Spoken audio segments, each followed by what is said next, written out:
અમદાવાદમાંથી 40 દિવસ બાદ 7th day સ્કૂલમાં પ્રત્યક્ષ શિક્ષણ શરૂ કરવામાં આવ્યું। હાઈકોર્ટના આદેશ બાદ આજે શાળા ફરી શરૂ કરવામાં આવી। ધોરણ 10, 12ના વર્ગો આજથી શરૂ કરાયા છે। અન્ય ધોરણના વર્ગો આગામી દિવસોમાં શરૂ કરવામાં આવશે। હાઈકોર્ટના આદેશ બાદ ડીઓની કમિટી દ્વારા તપાસ હાથ ધરાઈ હતી। તપાસ બાદ શાળા શરૂ કરવાની મંજૂરી અપાઈ। ડીઓ દ્વારા શાળામાં 2 નિરીક્ષકોની નિમણૂક કરવામાં આવી હોવાની વિગત છે। શાળામાં સીસીટીવીની સંખ્યા 15થી વધારીને 60 કરાઈ। શાળામાં ડિસ્પેન્સરી શરૂ કરાઈ। 24 કલાક એમ્બ્યુલન્સ પણ તૈનાત કરાઈ છે। ચુસ્ત પોલીસ બંદોબસ્ત સાથે શાળાની શરૂઆત કરવામાં આવી છે।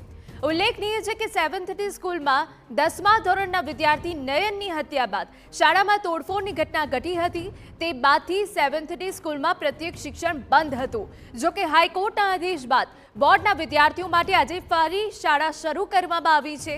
આજે પ્રથમ દિવસે શાળામાં મૃતક નયનને શ્રદ્ધાંજલિ પાઠવવામાં આવી હતી અને ખુદ ડીઓ પણ ઉપસ્થિત હતા, જેમણે જણાવ્યું હતું કે શિક્ષણ વિભાગની પહેલી પ્રાથમિકતા વિદ્યાર્થીઓની સુરક્ષા છે અને તેની ચકાસણી બાદ જ પરવાનગી અપાઈ છે। તો શાળા કક્ષાએ ઘણી બધી બાબતોના સૂચનો કરવામાં આવ્યા। સમિતિ વાલીઓની બનાવીને તેમના દ્વારા પણ જે સૂચનો મેળવવામાં આવ્યા અને એ સૂચનોને ધ્યાને લઈ શાળાને જે સૂચના આપવામાં આવી છે તેમાંની મોટાભાગની બાબતો એ શાળાએ પરિપૂર્ણ કરી છે, જેમ કે એમ્બ્યુલન્સની વ્યવસ્થા, ડિસ્પેન્સરીની વ્યવસ્થા, સિક્યુરિટી સ્ટાફ વધારવો, સીસીટીવી કેમેરા વધારવા, સ્ટાફને ઇન્વોલ્વ રાખવા, જેથી કરીને રિસેસનો સમય મેદાનમાં હોય બાળકો તો એમની સાથે શિક્ષકો અથવા તો કર્મચારીઓ રહેવા જોઈએ।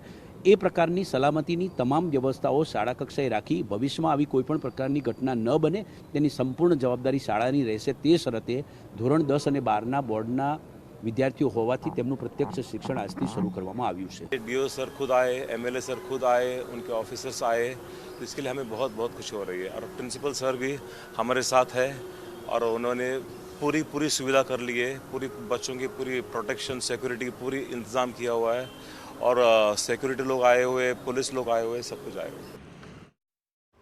શાળાએ પરત ફરેલા બોર્ડના વિદ્યાર્થીઓએ જણાવ્યું હતું કે તેમને મિત્ર ગુમાવ્યાનું દુઃખ છે, પરંતુ ઓનલાઈન શિક્ષણમાં તેમને અનેક સમસ્યાનો સામનો કરવો પડી રહ્યો હતો, જેથી હવે શાળા ખુલતા તેઓ રાહત અનુભવી રહ્યા છે। તો સ્કૂલમાં વધારાયેલી સિક્યુરિટી પર તેમણે વિશ્વાસ વ્યક્ત કર્યો હતો।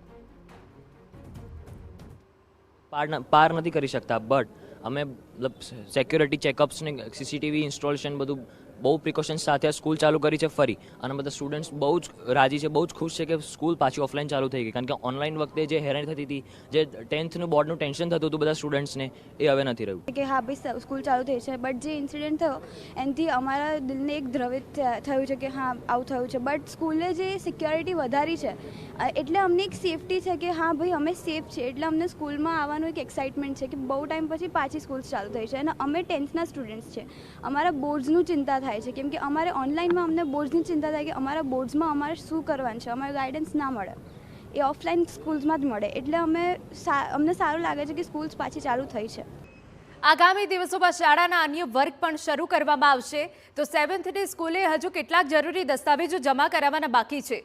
તો 7th ડે પરિસરમાં કોલેજ અને શાળા બંને એક સાથે ચાલી રહી છે, જે બંનેના પ્રવેશ દ્વાર અલગ કરવા સૂચના અપાઈ છે। શિક્ષણ કચેરીના ઓબ્ઝર્વર શાળા સંચાલકો સાથે રહીને કામ કરશે। તો આજે પણ સઘન ચેકિંગ બાદ જ વિદ્યાર્થીઓને શાળામાં પ્રવેશ અપાયો હતો। આખરે 40 દિવસ કરતાં પણ વધારે સમય સુધી 7th ડે સ્કૂલ બંધ રહ્યા બાદ આજે પ્રત્યક્ષ શિક્ષણની શરૂઆત થઈ છે, અને પ્રત્યક્ષ શિક્ષણની શરૂઆત થતાં જ તમામ જે વિદ્યાર્થીઓ અત્યારે હાલ શાળા પરિસરમાં પ્રવેશ કરી રહ્યા છે એમને તપાસવામાં આવી રહ્યા છે। આપ જોઈ રહ્યા છો કે કેવી રીતના મેટલ જે ડિટેક્ટર આવે એનાથી તમામ વિદ્યાર્થીઓને તપાસવામાં આવી રહ્યા છે કે કોઈ વિદ્યાર્થી કોઈ જે વસ્તુઓ છે એ શાળામાં લઈને તો નથી આવી રહ્યા, એ સંદર્ભની તપાસ થતી જોવા મળી રહી છે। આ સિવાય આજે જ્યારે પ્રથમવાર 40 દિવસ બંધ રહ્યા બાદ શાળાની શરૂઆત થઈ છે, ત્યારે જે મૃતક વિદ્યાર્થી છે એને શ્રદ્ધાંજલિ આપવામાં આવી રહી છે। શાળા દ્વારા પણ એને લઈને એક સ્કોલરશિપ શરૂ કરવાની પણ એક યોજના કોર્ટમાં મૂકવામાં આવી હતી, અને સ્થાનિક ધારાસભ્ય, આ સિવાય જિલ્લા શિક્ષણ અધિકારી સહિતની સમગ્ર ટીમ અત્યારે હાલ અહીંયા આપને ઉપસ્થિત જોવા મળી રહી છે।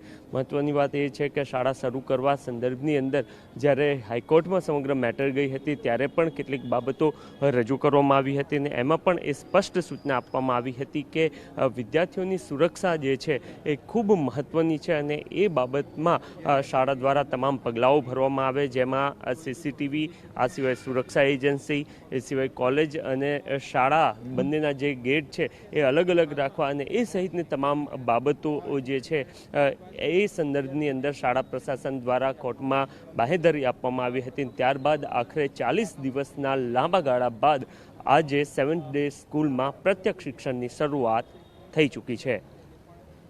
મનીષ ત્રિવેદી સાથે નરેન્દ્ર રાઠોડ, TV9 અમદાવાદ.